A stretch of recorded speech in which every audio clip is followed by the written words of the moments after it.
Hi, welcome back to our series Buddhism 101. Today we will be discussing the concept of morality in a Buddhist context. Morality in Buddhism, as with generosity, as with all of the different concepts we'll be studying, has always a lot more to do with the effect that it has on one's own person than on other people.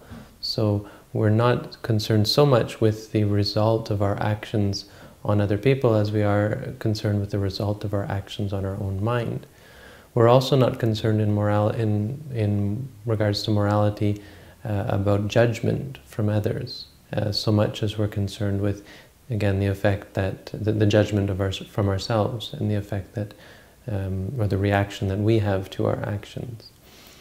So in this sense, morality is concerned with the effect that unwholesome deeds have, the negative effect that unwholesome deeds will have on your mind. When you engage in unwholesome speech or unwholesome action or even unwholesome thought, it's something that affects you and takes you away from a centered, objective, clear state of mind, which is what we're trying to create.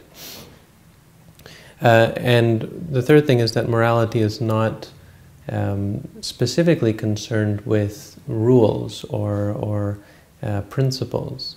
It's so the first aspect of morality that I'll be talking about today is the rules, but morality as a concept in Buddhism, or the idea of morality in Buddhism, has much more to do with the general state of mind that gives rise to concentration. Morality is considered to be that which focuses the mind, that which leads the mind to become focused and able to see things clearly as they are.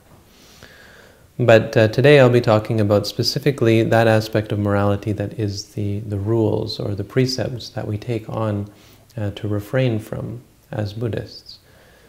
And these can be considered kind of like fence posts. So you want to set up a clear boundary for yourself. It's kind of like a fence where outside of that you don't trespass. And the first thing you do when you set up a fence is you put up fence posts. Now the fence posts themselves won't keep anything in or out, but they set a marker. So these are clear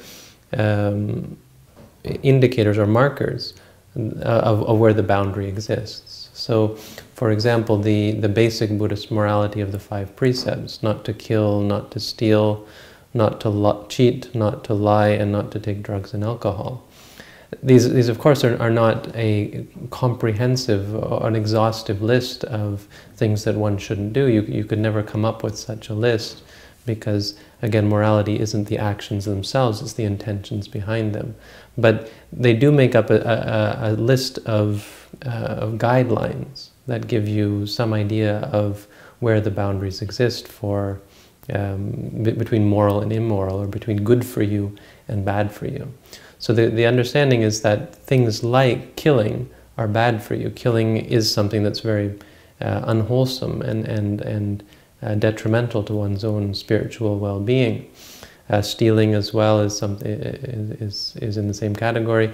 Cheating, in the sense of cheating on a loved one or breaking up someone else's marriage or relationship. Lying, deceiving others, and using intoxicants which cloud the mind, all have the effect of creating states of mind that are antithetical to the meditation practice, to clarity of mind and to purity and to freedom from suffering. They cloud the mind, they create states of lust, states of hatred, and states of fear, states of worry and remorse and guilt and so on.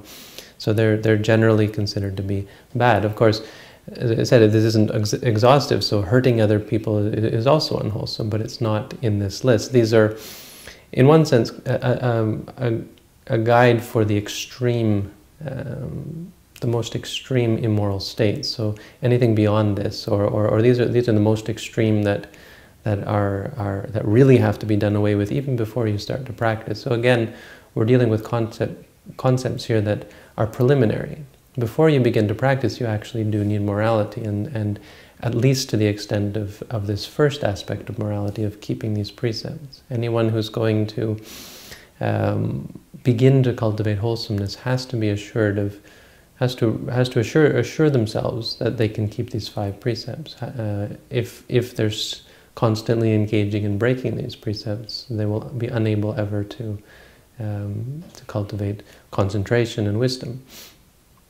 So that's the first step. Now, the next set, once you begin to practice meditation, you want to go a little bit further. So you bring the fence in closer, the boundary in closer, and you would take 8 precepts. So a person who begins to practice, actually actively practice meditation, would be expected to keep more than just the 5 precepts.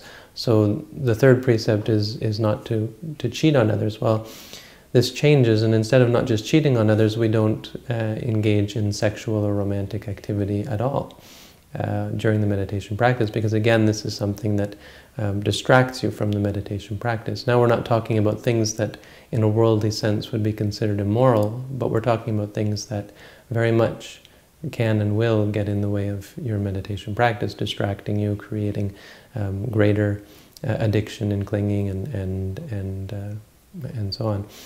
And then we add 3 more precepts on top of that we undertake to keep. So the 6th one is we undertake to only eat once a day or during the morning hours. We have enough food during the morning to keep us alive without getting obsessing over food or comforting ourselves with food. Simply having enough just to stay alive, just to stay healthy enough to practice meditation. The 7th one we take is to discard any entertainment or beautification. So we don't engage in, we don't listen to music, we don't sing, we don't dance, we don't watch shows or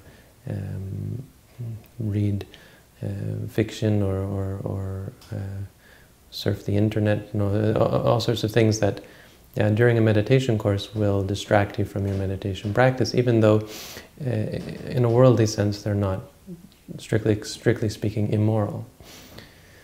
And we don't beautify ourselves, we give up using makeup and beautiful clothes and trying to make ourselves somehow attractive, which of course distracts ourselves and distracts other people and keeps us tied to this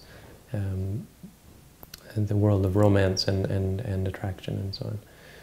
And the 8th one is we undertake to sleep on a simple bedding, maybe sleeping on the floor or on a rug or something like that, and sleeping a minimum. So we recommend meditators to only sleep 6 hours or less during a meditation course.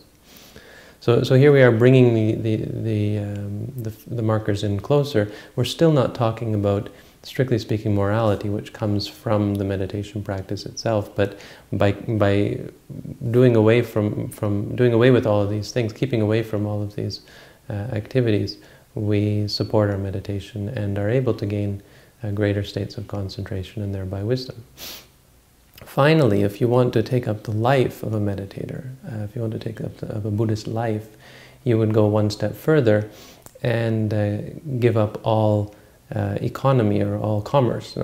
So you would refrain from using money, refrain from buying and selling, refrain from trading, even any sort of economic activity whatsoever, and you would live the life of a religious person, a monk.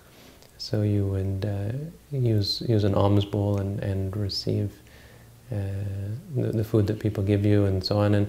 And so it starts by adding one more precept of not using money, which are the precepts of a novice monk.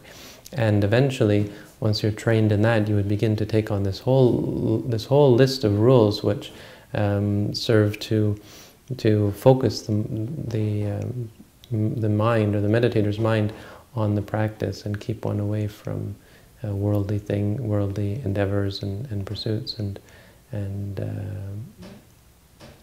distractions.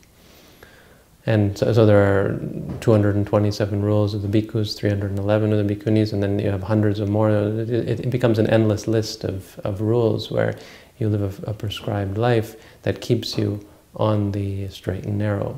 And so all of these rules, breaking them is not a sign that you're going to go to hell, or that you're going to be unable to meditate, you can always decide to take these again. They're guidelines, they're fence posts. So straying outside of them is going to be to your detriment. Staying inside of them is going to be to your benefit and support for the meditation practice. So this is the first aspect of morality that most people think of when they think of morality, is the idea of rules. So there are lots of rules that you can follow, but again, they're only the one aspect of morality. Important, useful, and so a good introduction to the concept of Buddhist morality. Beyond this, there aren't any other rules that we have to keep. You don't have to bow down in this way, or chant in that way, or light incense, or this or that.